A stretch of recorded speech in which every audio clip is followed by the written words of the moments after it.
ETF index mutual funds నేర్చుకుని stock మార్కెట్లో రాణించాలనుకుంటున్నారా? వెంటనే ఈ నెంబర్కి కాల్ చేయండి. నమస్తే రమ్మగారు. నమస్తే జయ. రమ్మగారు, రోజంతా యాక్టివ్గా ఉండాలి, ఏం చేయాలి దానికి? యాక్టివ్గా ఉండాలి అంతేనా? ఇవి జనరల్గా మనుషుల తత్వాలు, ఆరోగ్యము అవి కూడా ఉంటాయి కదా. మన పనులు, మన ఉద్యోగ జీవితం ఎలాంటిది, మన ఫ్యామిలీ లైఫ్ ఎలా ఉంటుంది, మన పిల్లల వయసులు, వాటిని బట్టి డిపెండ్ అయ్యి ఉంటాయి. అయినా కూడా యాక్టివ్గా ఉండే రకం కొంతమంది ఉంటారు. ఎప్పుడు చూసినా పటాసులాగా పేలిపోతూ హాయిగా ఉంటారు. అవును. మామూలు వాళ్ళందరూ అంత పటాసుగా ఉండలేకపోతాం కదా, జామ్మని ఉండలేం. కానీ ఉంటే ఏంటంటే మనకి ప్లస్ ఆరోగ్యానికి మంచిది. శారీరక మానసిక ఆరోగ్యాలు బాగుండాలంటే యాక్టివ్గా ఉండటం ఒక మందు. ఈ రోజున ఏంటంటే మనం ఎక్కువగా ఎదుర్కొంటున్న సమస్య ప్రతి వాళ్ళకి డిప్రెస్డ్గా అయిపోవటం. అందరికీ డిప్రెషనే. దీనికి కారణం ఇది అది అని ఏముండదు. ఏదో మామూలుగా ఇప్పుడు మన ఈ మధ్య ఎవరితోటో మాట్లాడాను నేను, మన కేసు కాదు, జనరల్గా ఎప్పుడు విసుగ్గా ఉంటుంది, ఏదో ఒక నొప్పి, ఏడుపు వస్తుంది, అన్నిటికీ ఏడుస్తారు, పీరియడ్స్ ముందు ఎక్కువ ఏడుపుగా ఉంటున్నారు, అంటే ఏ పని చేయట్లేదు, సరిగ్గా చేయటం లేదు, ఇలాంటివేవో కంప్లైంట్లు. డాక్టర్ దగ్గరికి వెళ్తే ఈవిడ డిప్రెషన్లో ఉందని చెప్పాడు డాక్టర్. డిప్రెషన్కి ఏమీ లేదు, ఇల్లు వాకిలి బాగున్నాయి, అమ్మా నాన్న ఉన్నారు, అత్త మామ ఉన్నారు, భర్తతోటి బాగానే ఉంది, 2 పిల్లలు ఉన్నారు. ఎందుకు డిప్రెషను ఏమిటో ఆవిడకి తెలియదు, రీజన్ తెలీదు. రీజన్ తెలియని డిప్రెషన్లో ఉంటున్నాం మనం ఇప్పుడు. మీరందరూ ఆలోచించుకోండి, మనం కూడా ఇదే స్థితిలో ఉన్నామని. ఏమి చేయబుద్ధి కాదు, బేసిక్ లక్షణాలు. పని చేయబుద్ధి కాదు, సాటిస్ఫాక్షన్ ఉండదు, తినబుద్ధి కాదు, లేదు తినాలే అనిపిస్తుంది, ఎంతసేపు బయటికి వెళ్ళిపోదాం అనిపిస్తుంది, లేదా అస్సలు బయటికి వెళ్ళబుద్ధి కాదు, ఎన్ని పనులు చేసినా చాలనట్టు అనిపిస్తుంది. ఒక రకం ఏ పని చేయబుద్ధి కాదు, ఇంకో రకం ఎవరైనా వస్తే వీళ్ళు ఎందుకు వచ్చారా దేవుడా అనిపిస్తుంది, రాకపోతే ఎవరు లేరు నేను ఒంటరిగా ఉన్నాను అనిపిస్తుంది, నిద్ర పట్టదు, ఊరికే మెలకు వచ్చేస్తుంది, లేదా విపరీతంగా నిద్రే, మంచం దిక్కండి అట్లా పడుకోవాలనే ఉంటుంది. ఇవన్నీ కూడా డిప్రెషన్ లక్షణాలే. ఇంకా ఇవి కాకుండా ఇంకా 100 ఉంటాయి.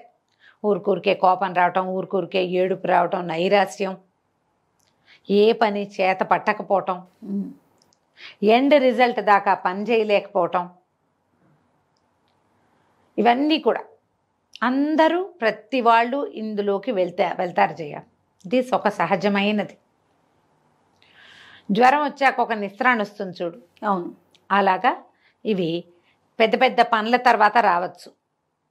డెలివరీల తర్వాత, ఆపరేషన్ల తర్వాత, యాక్సిడెంట్ల తర్వాత, ఏదైనా ఫంక్షన్ అయిన తర్వాత, పిల్లల నుంచి పార్టీషన్ వచ్చినప్పుడు, లేదా అమ్మా నాన్నల partition, brother and sister partition, వాళ్ళు కూడా ఎక్కడికైనా ఫారెన్ వెళ్ళిపోతారనుకో, తమ్ముడో చెల్లెలో బయటికి వెళ్ళిపోతారు. అప్పుడు భర్తలతోటి కొంచెం సెపరేషన్ వచ్చినా, ఏదైనా చిన్న సెపరేషన్లు, వాళ్ళు ఏదో ఊరు వెళ్తారు, అలాంటప్పుడు కూడా రావచ్చు. ప్రెగ్నెన్సీ రావట్లేదని భయాలు అవి ఏర్పడ్డప్పుడు, ఎర్లీ ప్రెగ్నెన్సీలో కూడా ఈ లక్షణాలు ఉండొచ్చు. మనం ఇలా ఉన్నాము అనుకుంటే దాంట్లో నుంచి బయటపడేందుకు ప్రయత్నం చేయాలి. అది ఎట్లా, ఎంత సింపుల్గా చేయాలంటే మనకి ఎలా తెలుస్తుంది? అలా అడుగుతారు. కాదు, మనం చీకట్లో ఉన్నాం, లైట్ వేసుకోవాలని మీకు ఒకళ్ళు చెప్పాలా? మనకు అర్థమైపోతుంది కదా ఆటోమేటిక్గా కదా. మీరు ఆలోచిస్తే మీకు అర్థమవుతుంది. ఏమిటి, నేను ఇలా పప్పులో ఉన్నాను, నేను ఇలాగే ఉండాలి, ఇలాగే ఉండొచ్చు అనుకోవద్దు. ఎప్పుడు ఇలాంటి నైరాశ్యాల్లో ఎవ్వరూ ఉండకూడదు, ఉండక్కర్లేదు. దానికోసం ట్రై చేయాలంతే. ఓకే. మీరు యాక్టివ్గా ఉండే పర్సనాలిటీ అయినా, లేదా మీరు యాక్టివ్గా ఉండాలి అని భావించినా మీ చుట్టూతా ఇది చేరదు, ఇది పోతుంది. ఒకవేళ వచ్చినా దాన్ని మనం తన్నేస్తాం. ఏదో దారిలో కనపడుతుంది, దాన్ని తోపు తోసి మన దారిని మనం ముందుకు నడిచి వెళ్తాం. మీరు ఆలోచించి చూసుకోండి. ఇది 14-16 ఏళ్ల వయసు అప్పటి నుంచి మొదలుపెట్టి 60-70 ఏళ్ల దాకా ప్రతి ఆడవాళ్ళు ఎదుర్కొంటారు. అవును, గమనించండి. మీ పిల్లలు డల్గా ఉన్నా, లేదా విపరీతంగా తినేస్తున్నా, సరిగ్గా మాట్లాడరు, ఎవరైనా వస్తే లోపలికి వెళ్ళిపోతారు, ఏది కొన్నా సాటిస్ఫాక్షన్ ఉండదు, ఇవన్నీ కూడా ఇలాంటివి. ఇది పెద్ద స్థాయి కాదు, చిన్న లెవెల్. దాన్ని సరి చేసుకోవాలి. యాక్టివ్గా ఉంటే ఇవి తగ్గుతాయి. యాక్టివ్గా ఉండటానికి ఏం చేయాలి? ఇది బేసిక్ థింగ్. ఏం చేయాలంటే early to bed, early to rise. Okay. రాత్రిళ్ళు పడుకోండి, పెంద్రాళే పొద్దున్నే లేవండి. ఏదైనా 100% ఫిజికల్ ఎక్సర్సైజ్ ఉండాలి. ఏమీ చేయలేరు మీరు, ఎక్సర్సైజులు రావు ఏమిటో రావు, జిమ్లో చేరే కెపాసిటీ లేదు మనకి, మన వల్ల కాదు. ఇంట్లో చేయండి, వాకింగ్ చేయండి, నడవండి, యోగా చేయండి. సులువు తక్కువ ఖర్చుతో అయిపోయే యోగా క్లాసులు కూడా దొరుకుతాయి. మెట్లెక్కి దిగండి, శుభ్రంగా నడవండి 1 గంట సేపు. ఏదైనా ఇంట్లో పని చకచకలాడుతూ చేసేసేయండి. ఏదైనా వంట చేయండి. శరీరానికి శ్రమ. సర్దటము, పనులు చేయటము, మొక్కల దగ్గర పని చేయటము, పైకి కిందకి నడవటము, ఎవరికైనా సహాయం చేయటము, ఎవరి పనులైనా చేసి పెట్టటము, ఏదో ఒకటి చేసి మిమ్మల్ని మీరు యాక్టివ్గా ఉంచుకోండి.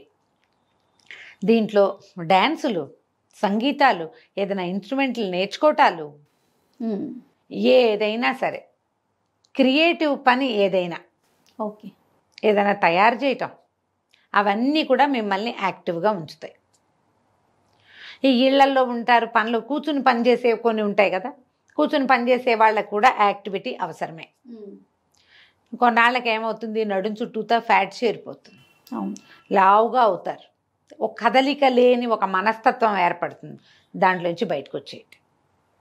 గంటకు ఒకసారి 2 గంటలకు ఒకసారి లేచి కాసేపు అటు ఇటు నడిచి తిరిగి గట్టిగా స్ట్రెచ్చింగ్ ఎక్సర్సైజులు చేసి ఒళ్ళు విరుచుకోండి. మామూలుగానే ఒళ్ళు విరుచుకోవడం తప్పని చెప్తారు కదా, ఒళ్ళు విరుచుకోకూడదు.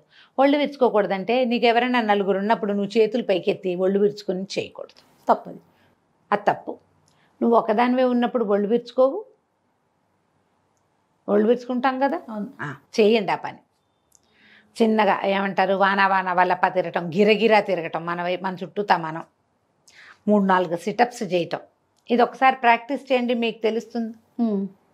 అసలు ఒళ్ళు విరుచుకుంటే వచ్చే జీవిత సౌఖ్యం ఏమిటి అనేది అది చేస్తే కానీ తెలీదు.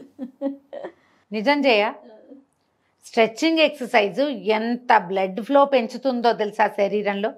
చాలా రోజుల క్రితం చిన్న ఎక్సర్సైజ్ చేయండి అని ఒక వీడియో చేసాను, అది విపరీతంగా వైరల్ అయింది, బాగా కొన్ని లక్షల వ్యూస్ ఉన్నాయి దానికి. అవును, నిజంగా. చిన్నప్పుడు వాన వల్లప్ప తిరిగేవాళ్ళం. ఎవరికైనా వాన వల్లప్ప తెలుసా? ఎందుకు తెలియదు రమ్మగారు? అది తెలుసా? నాకు తెలుసు. అదేమిటో గుర్తు చేసుకుని చేయండి తప్పకుండా. హ్యాపీగా ఒక్కసారి గిర్రుమని బొటన వేలు మీదో, కాలి వేలు మీదో, కాలి మడవ మీదో మీ చుట్టూతా మీరు తిరిగి చూడండి. ఒక్కసారి 2-3 ఏళ్ల వయసు తగ్గిపోతుంది జయ. ఎంత బాగుందో కదా వినడానికి, చాలా బాగుంది. అదే బాగా ఒళ్ళు తోముకొని స్నానం చేయండి. ఈ ఒళ్ళు తోముకోవటానికి మంచి మంచి సాధనాలు దొరుకుతున్నాయి ఇప్పుడు. నేనైతే చక్కగా తెల్లటి టవల్తో తోముకుంటే చాలా హాయిగా ఉంటుంది అనుకుంటా. బాడీ స్క్రబ్ ఇప్పుడు మనం కొనుక్కొచ్చి అదేమిటో చేద్దాం అనుకోవద్దు.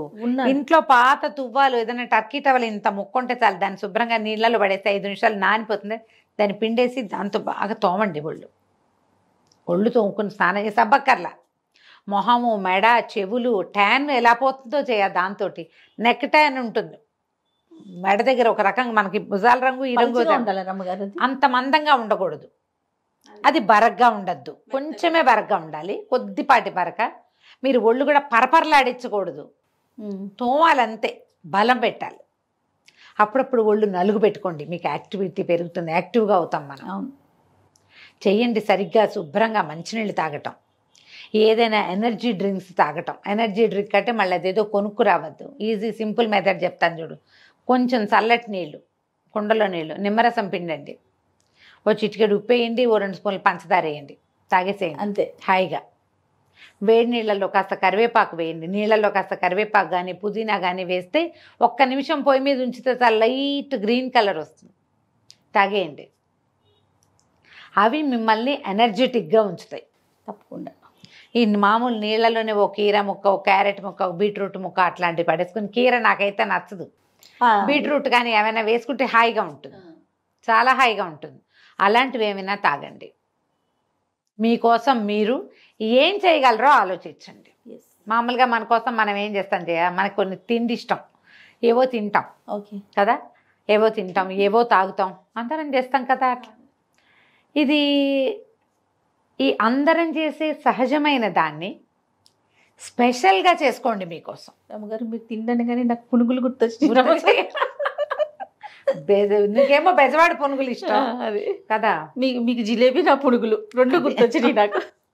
మనకంతే, అంతకంటే ఏముంది. చిన్నప్పుడు నాకు ముంత మసాలా చాలా ఇష్టం చేయ, రేర్గా తినేవాళ్ళం. మా బందర్లో ఒక బాబు అనుకో పక్క సందులో ముంత మసాలా చేసేవాళ్ళు. నేను ఎంత క్లియర్గా చెప్తాను చూడు, బాబు అనుకో పక్కన సందు అక్కడ ఉండేది ప్రత్యేకంగా.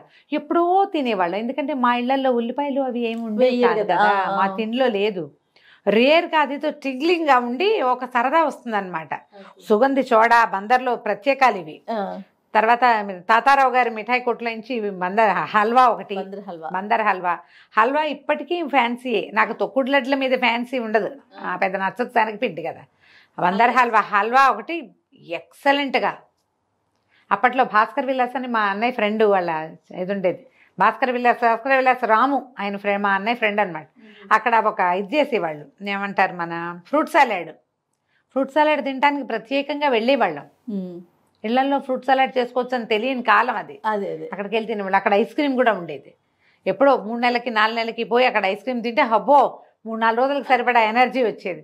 అలాంటివి ఇప్పుడు ఎప్పుడు అవే తింటున్నాం. ఇప్పుడు బయట తిండి ఎక్కువైపోయింది మనకి. ఎప్పుడు ఏదో ఒకటి తింటే ఆర్డర్ చేస్తే ఇళ్ళకి వచ్చేస్తాయి. అలాంటివి కాదు. మీకు చమక్కం అనిపించే చిన్నప్పటి టేస్ట్ ఏదైనా ఉంటే దాన్ని పెట్టండి, దాంతో మీరు యాక్టివ్గా అవుతారు. చక్కగా సుగంధ పాలు లాంటివి తాగండి, రూఅఫ్జా లాంటివి తాగండి, బోల్డ్ ఉన్నాయి. అవును, మిమ్మల్ని యాక్టివ్గా ఏది చేస్తుందని మీకు అనిపిస్తుందో దాన్ని వన్స్ ఇన్ ఏ వైల్ చేయండి. డ్యాన్స్ చేసేయండి, కావాలంటే మీ ఆయన కూడా నేర్పించండి. సూపర్. ఏదో ఒకటి చేయండి, చేసి యాక్టివ్గా ఉంచుకోండి. దీనివల్ల ఏంటంటే మీకు మెంటల్ హెల్త్ బాగుంటుంది. ఈ పిచ్చి చిన్న చిన్న నసల్లోకి మీరు వెళ్ళకుండా ఉంటారు. ఈ నస తప్పదు జీవితంలో. దాని నుంచి బయటపడేందుకే ప్రయత్నం చేయండి ఎప్పటికప్పుడు. రమ్మగారు 10 to 6 సిస్టమ్స్ ముందే కూర్చుని పనిచేసే పిల్లల్నే చూస్తున్నాం ప్రెసెంట్. వాళ్ళు ఎట్లా అంటారు? వాళ్ళు ఇంటే 1-2 గంటలకు ఒకసారి లేవటం, కిందకి వెళ్ళి ఏదైనా తాగి రావటం, ఎక్కడికైనా నడవటం, కాసేపు అట్లా గాల్లోకి వెళ్ళటం, గట్టిగా గాలి పీల్చి వదిలిపెట్టడం. ఒక 5-6 సార్లు ఫుల్గా గాలి లోపల తీసుకోవాలి, మళ్ళీ బాగా వదిలిపెట్టాలి. అప్పుడు ఏమవుతుంది, ఎనర్జైజ్ అవుతుంది బాడీ. అటు ఇటు తిరిగి కాస్త చిన్న చిన్న స్ట్రెచ్చింగ్లు చేయటం, వంగి ఏదైనా తీయటం, ముందుకి వెనక్కి ఇట్లా బాడీ ముందుకు వంచడం, వెనక్కి వంచడం, ఓ 2-3 సార్లు చేసేసరికల్లా యాక్టివ్గా అవుతారు. మీరేం చేస్తారు, ఇలా కూర్చునే వాళ్ళు ఇంత తినకండి, ఇంతంతా తింటూ ఉండండి. ఇంత తింటే అంతేమీ ఒళ్ళు రాదు. అంత కదలకుండా కూర్చున్నప్పుడు ఎక్కువ తినేస్తే కడుపు నిండా తిన్నామనుకో, ఇప్పుడు కష్టం. చిన్న బైట్స్ కనుక తీసుకుంటే, ఏదైనా స్మాల్ బైట్స్లో ఏవైనా కొంచెం తినచ్చు. ఎక్కువ వెయిట్ రాని పదార్థాలు కనుక తింటే మనం ఈ ఫ్యాట్స్ లేకుండా బాగానే ఉంటుంది, యాక్టివ్గానే ఉంటారు మీరు కూడా. కానీ వారంలో ఒక 2-3 రోజులైనా కనీసం ఒక మంచి ఎక్కువ ఎక్సర్సైజ్ ఉంచుకోవాలి ఎవరైనా సరే. అంతే కదా. రైట్ రమ్మ గారు, నమస్తే. నమస్తే.